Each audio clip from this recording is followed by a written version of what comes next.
All right, thank you for that. Welcome back to the show. 3 hours. We have 12 or 13 guests today.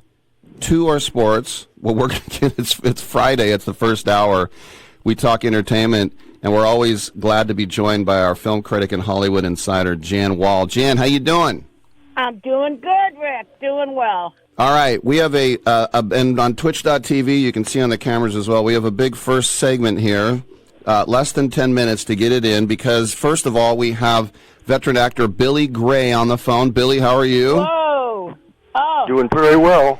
Good stuff. And in studio with me, once again, Robert Strom, the author of Cries in the Night, Children in Film Noir. And Robert, let's start off, first of all, with this book and the genesis behind it, please. Good morning, everybody. Good morning, Jan.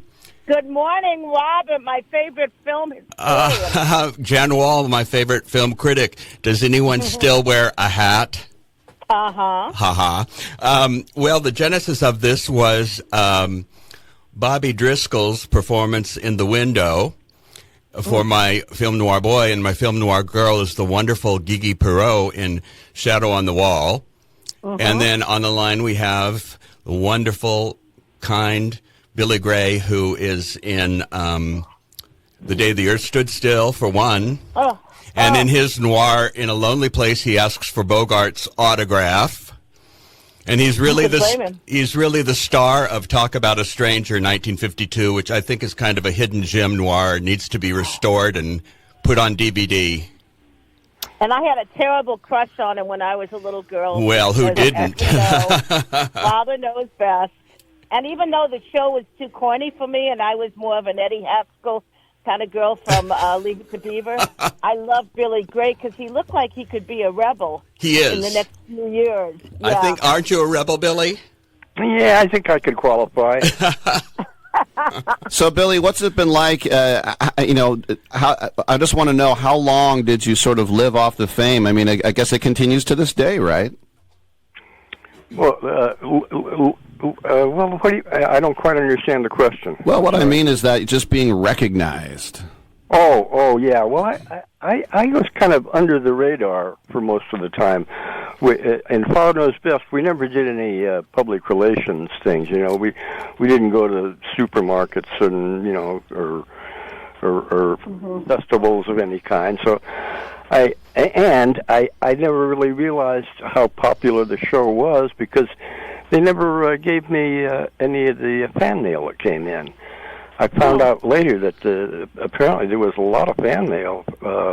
People did like Bud, and Bud was cool.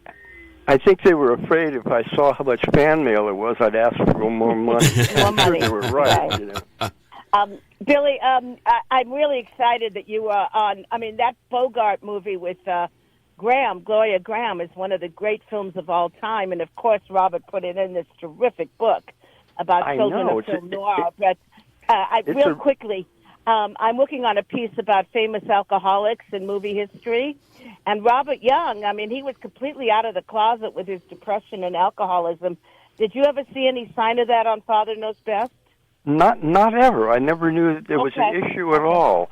I did have one kind of peculiar thing that struck me, and I didn't have an explanation for it.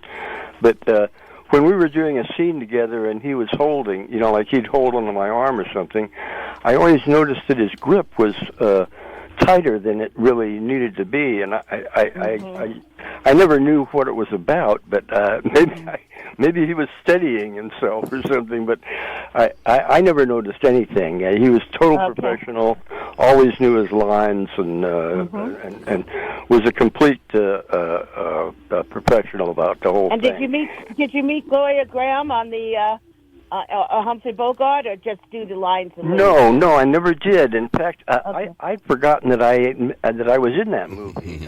And I'm a big. Well, you see, that's my job. That's my job. Robert here. I found him. Yeah, I was great, watching Robert. television. Fantastic. There's so many good films with children in them. You think of The Bad Seed, or These Three. I mean, there's so many movies that have to do with children. Empire of the Sun, the Spielberg movie. I mean, these movies are with kids, and the kids have to know how to act. So I'm glad you wrote this. Thank you. Well, you know, Billy Gray was known by his nicknames. When he was misbehaved, he was the Gremlin, and when he was good, he was One Take Gray. Wow. Huh. I think he's one of the best was one of the best kid actors around, and I want to see him back on TV and in movies. Well, you know, Robert Wise was kind enough to say just exactly that. He said I was the best kid actor he ever worked with, which coming from him is high praise indeed, and I'm really grateful for him. So, Robert, let me ask you, what else did you find in this book once you started doing research that kind of surprised you? Well, I found that the child actors and actresses that had worked with Robert Mitchum, and there were several that are interviewed in the book, I found that Mitchum was a very, very interesting man, very contradictory. He could be hungover and behave very badly, or he could just be, the pro's pro, that baby I don't care attitude is not Mitchum at all. He knew his lines, your lines, everybody's, and usually did it at one take.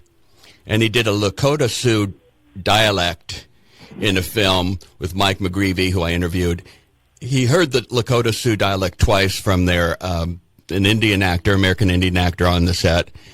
And he heard it twice, and he repeated it perfectly in one take. And the American Indian actor said, that's the best Lakota Sioux dialect I've ever heard.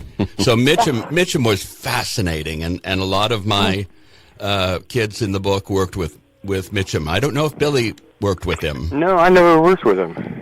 Oh, God, I could give me some Mitchum anytime. Oh, yeah. So listen, I wondered this question. I really couldn't wait to ask you this, if I could, real quickly. Okay, so of all this big group of child actors, and both you, Robert, and Billy, I'd like to know, why are so many of them screwed up?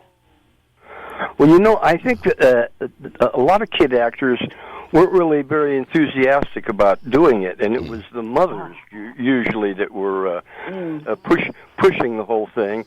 And there's even a term for it. I think I've forgotten what it is exactly, but like a Hollywood mother.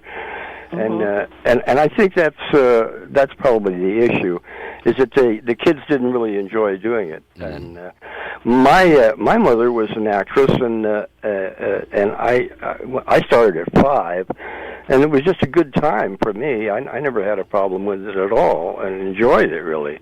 I liked being treated as an adult, because the people on the set, treated me like I was a professional actor at 7 or 8 or 9 years old, and that felt good to me.